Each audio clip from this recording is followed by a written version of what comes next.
오늘은 회개에 대한 흔한 오해라는 제목으로 하나님 말씀을 나누겠습니다. 여러분, 예수님께서 말씀하시던 중에 비유를 들어서 말씀하시는 경우가 많이 있었습니다. 그래서 풍자적으로 말씀하시는 성경 구절들이 많이 있는데요. 예를 들어 누가복음 18장 25절 같은 말씀은 회개하지 않는 부자들의 부조리와 신앙을 꼬집어서 하신 말씀인데요. 우리 같이 한번 말씀 읽어볼까요? 시작. 낙타가 바늘기로 들어가는 것이 부자가 하나님의 나라에 들어가는 것보다 쉬우니라 하시니. 아멘. 물질을 하나님보다 더 사랑하는 부자들, 그래서 온갖 부조리와 부정을 일삼지만 회개하지 않는 사람들, 그 사람들이 낙타가 바늘귀에 들어가는 것보다 천국에 들어가는 것이 더 어렵다라고 말씀하신 것이죠. 같은 본문인 누가복음 18장 9절에서도 보면은 회개하지 않는 바리새인들의 외식하는 기도를 꼬집어서 말씀하시기도 했습니다. 당시에 도처에는 외식하는 바리새인들을 많이 볼 수가 있었는데 그 대다수의 바리새인들은 위선과 교만으로 무장한 채 사회적으로 소외받았던 약자들을 괴롭히면서 정죄하기를 서슴지 않았습니다. 그들뿐만 아니라 유대 사회 전체가 그런 정죄하는 분위기였고 이기주의와 독선이 가득한 그런 사회였습니다. 사람들은 하나님이 주신 양심을 무시했고 진리의 말씀에 관해서는 무관심했습니다. 그렇게 그들은 육신의 정욕을 따라서 아무렇게나 살았습니다. 그런 사람들을 보면서 예수님께서 말씀하시기를 외식하는 자들아, 해칠한 무덤이여, 독사의 자식들아 등등과 같은 표현을 사용하시면서 그들의 종교적인 독선과 외식을 책망하셨습니다. 그들은 사람들 앞에서는 신앙생활을 잘 하는 양 포장된 삶을 살았지만은 정작 하나님과 단둘이 대면에 있을 때에는 누구보다도 회개가 먼저 필요한 죄인들이었습니다. 회개는 죄를 향해서 가던 길을 하나님께로 돌이키는 것입니다. 그들이 당장 돌이켜야 할 것, 그것은 자신의 죄로부터 하나님을 향한 발걸음이었고 그들이 당장 멈추어야 할 것은 자기의 의로 구원을 얻을 수 있다라는 그런 자신감이었습니다. 그들이 내세우는 자기의 의는 하나님이 보시기에 가증스러운 것이었습니다. 그들은 자기의 의로 공든탑을 쌓아서 마침내 구원을 얻으려 했습니다.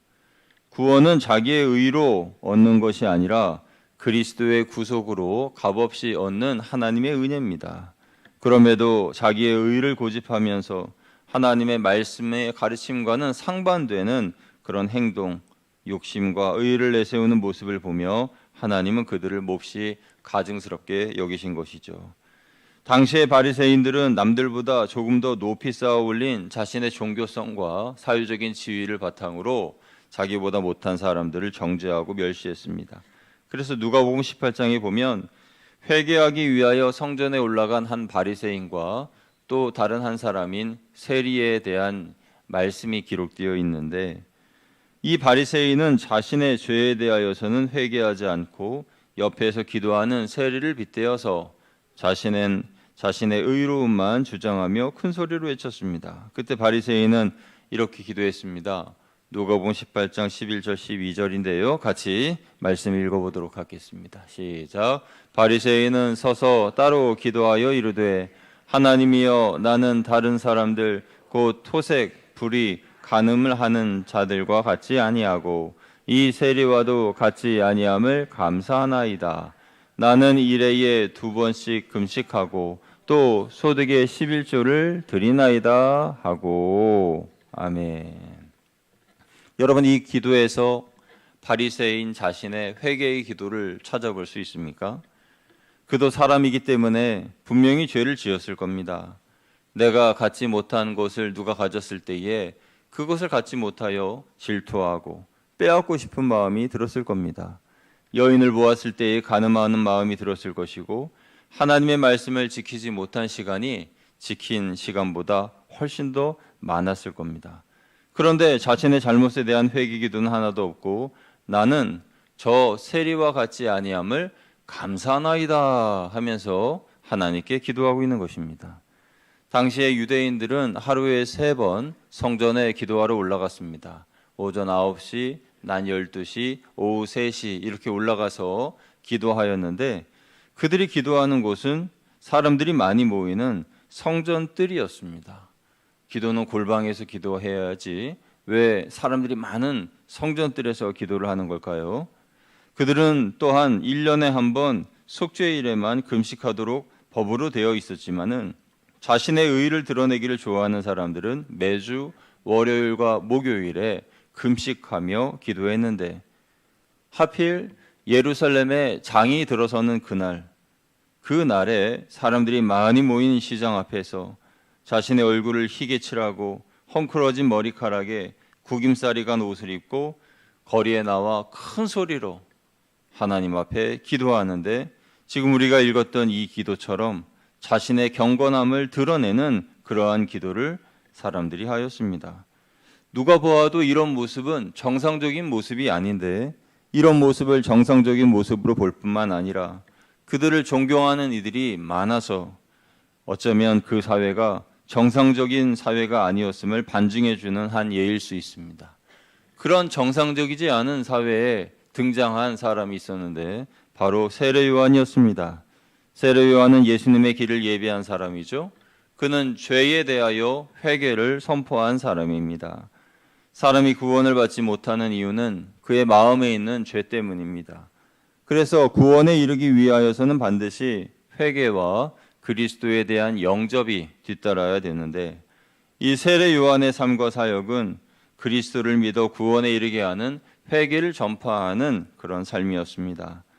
악이 선으로 둔갑하여서 주인공하는 그런 시대에서 그 악이 당당하게 악이라고 선포하고 그 악을 행하는 너희들은 죄인이다라고 선포하는 세례 요한의 이런 용기, 그 용기는 말라기 이후에 선지자가 없어서 하나님의 말씀을 듣지 못하여 마음이 강팍해진 사람들에게 담배와 같은 그런 은혜로운 말씀이었을 겁니다.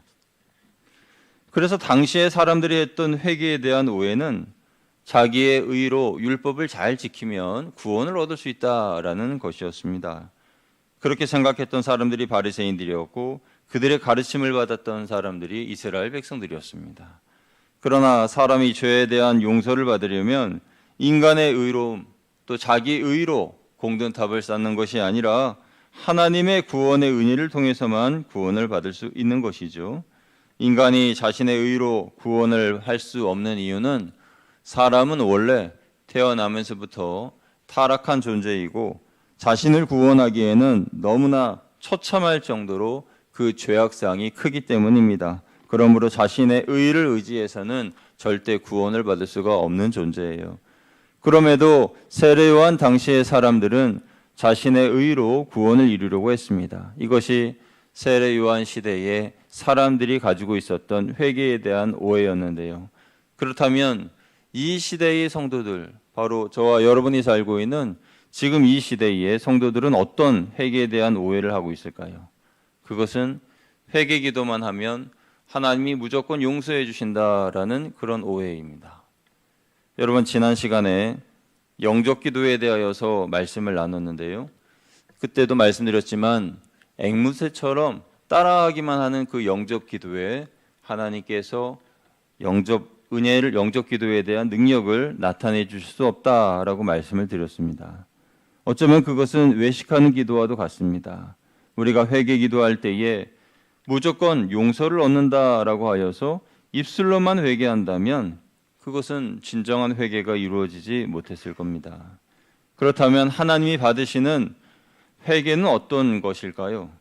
이것을 알기 위해서 우리는 회개에 대한 흔한 오해, 그것을 풀어야 합니다. 먼저 회개는 3가지의 단계를 거칩니다. 회개의 첫 번째 단계는 후회입니다. 회개하기 전에 모든 사람들은 후회라는 시간을 갖습니다. 나의 지난 잘못된 모습들을 보면서 내가 왜 그렇게 살았을까? 내가 왜 그런 행동을 했을까? 하고 후회하는 시간을 갖습니다. 그런데 후회가 회개는 아닙니다.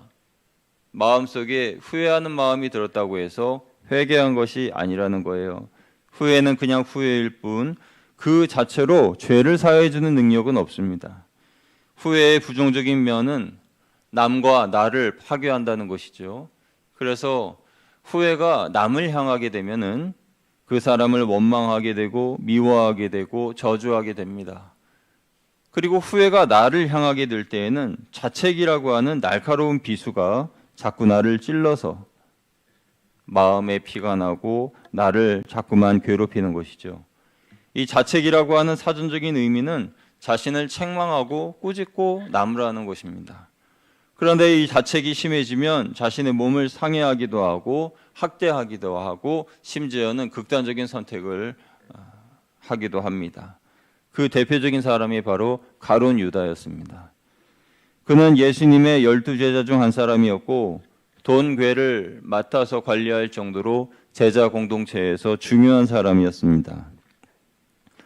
그는 예수님이야말로 로마로부터 우리들을 해방시켜 주실 영웅이다라고 생각했는데, 그런데 예수님께서 십자가와 죽음 그 자리로 점점 나아가시려고 하기 때문에 그는 배신감을 가지고 예수님을 은 30에 팔아서 넘겼고 결국 로마 군병들에 붙잡혀서 고난과 조롱을 당하시는 그 예수님의 모습을 보면서 자신의 행동을 자책하면서 결국 극단적인 선택을 하게 됩니다. 그리고 그는 지금까지 배신자의 대명사가 되었습니다. 가룟 유다는 분명히 후회했습니다. 그 후회가 부정적인 마음에 사로잡히자 자책이라는 비수에 찔리게 된 겁니다. 하지만 이 후회라고 하는 것이 꼭 부정적인 면으로 사용되는 것은 아닙니다. 긍정적인 면으로 사용되기도 하는데 그것은 회개에 이르도록 돕는 후회인 것이죠. 그 대표적인 사람이 우리가 잘 알고 있는 사도 바울입니다.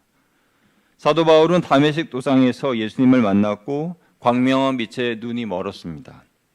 그는 앞을 못 보는 그 기간 동안 지나온 자신의 행적에 대하여서 후회하였고 자책하였습니다. 그러나 그의 후회는 회개에 이르게 하는 후회였고 자신의 인생의 행보를 죄로부터 돌이켜 하나님께로 나아가게 하는 후회였습니다.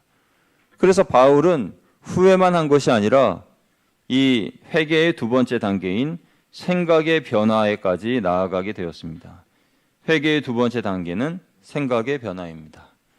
바울의 경우 다메섹에서 주님을 만나기 전까지 모든 그리스도인들이 자신의 적이었습니다.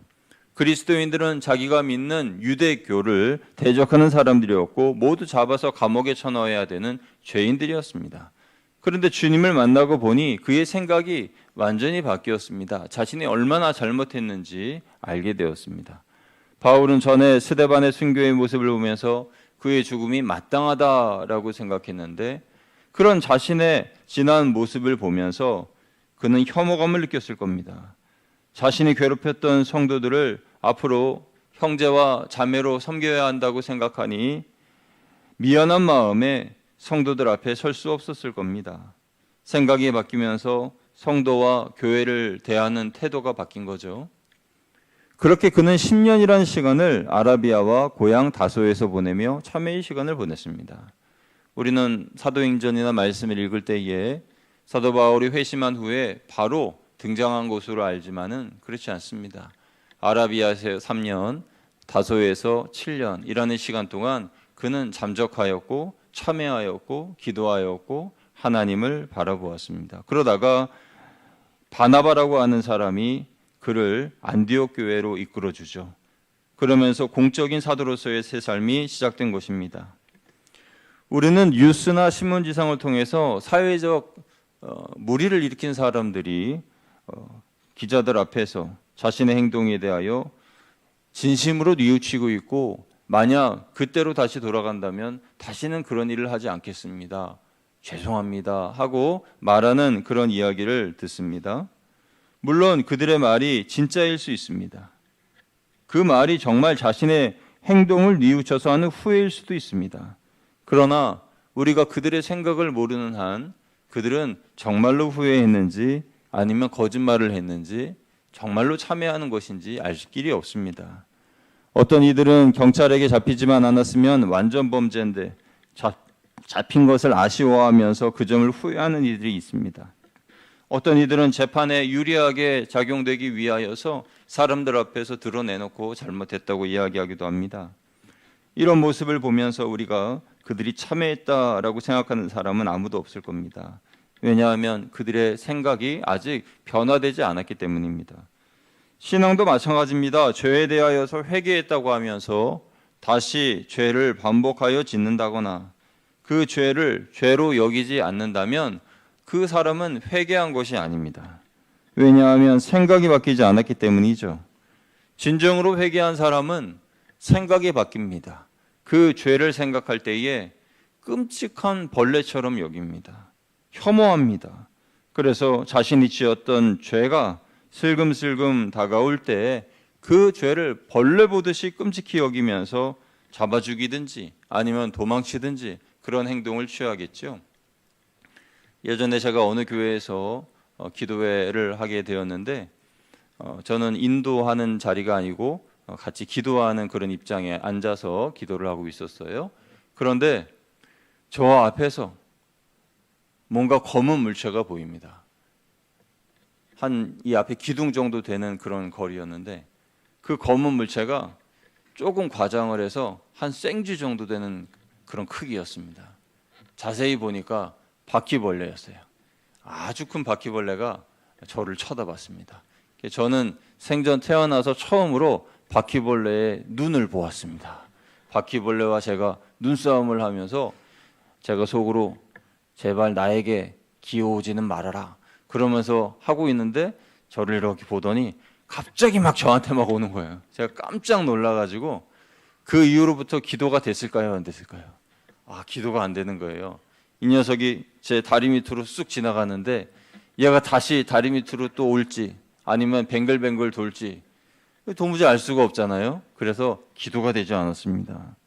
여러분, 죄는 그런 것입니다. 내가 정말 회개했다면 그 죄를 바퀴벌레 쳐다보듯이 해야 돼요. 정말 여러분이 회개하셨다면 죄에 대한 생각이 바뀌어야 됩니다. 슬근슬근 다가오면 끔찍하게 여겨야 됩니다. 만약에 아직도 이전에 지었던 죄를 사랑하고 있다면 그것은 회개한 것이 아닙니다. 성도들이 하는 회개에 대한 흔한 오해는 여기까지가 회개의 전부라고 생각하는 것이에요. 그래서 회개를 죄를 지은 과거의 삶에 대한 후회하는 정도로 여기거나 또 생각을 바꾸는 그 정도로 여기는 것인데 그것만이 전부가 아닙니다. 여기서 한 단계 더 나아가야 됩니다. 그래서 회개의 마지막 단계는 삶의 변화입니다. 한번 저를 따라해 주시면 감사하겠습니다. 회개의 마지막 단계는 삶의 변화입니다. 예수님의 길을 예비하면서 회개를 선포한 세례 요한은 회개에 대하여 말할 때에 후회하는 수준의 회개이거나 생각만 바꾸는 그런 회개가 아니라 회개에 합당한 열매를 맺으라 라고 강조하여 말하였습니다. 이것은 삶의 변화에 대한 강조인데요. 마태복음 3장 8절 우리 같이 읽어보겠습니다. 시작. 그러므로 회개에 합당한 열매를 맺고. 아멘. 회개에 합당한 열매란 회개기도 후에 회개한 내용들이 실제 눈으로 나타날 수 있도록 열매를 보이라는 것이죠. 곧 행위로 나타내라는 것입니다.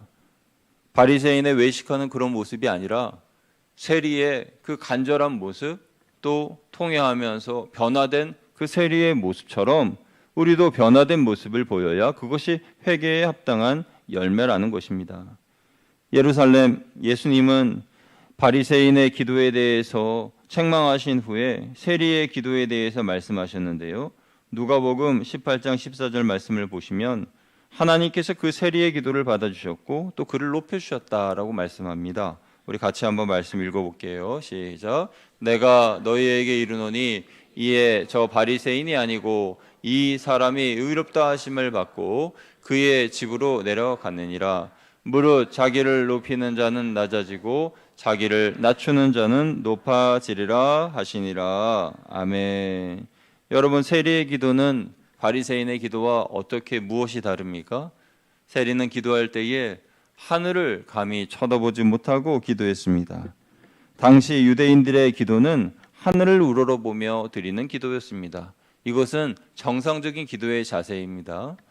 그러니까 우리가 기도할 때에 눈을 감고 기도하는 것처럼 이 유대인들은 하늘을 우러러보면서 기도하는 것이 그들의 자연스러운 기도의 자세였어요. 그런데 세리는 하늘을 우러러보며 기도하지 않고 땅을 고개를 숙인 채 하나님 앞에 가슴을 치면서 통회하며 기도했습니다.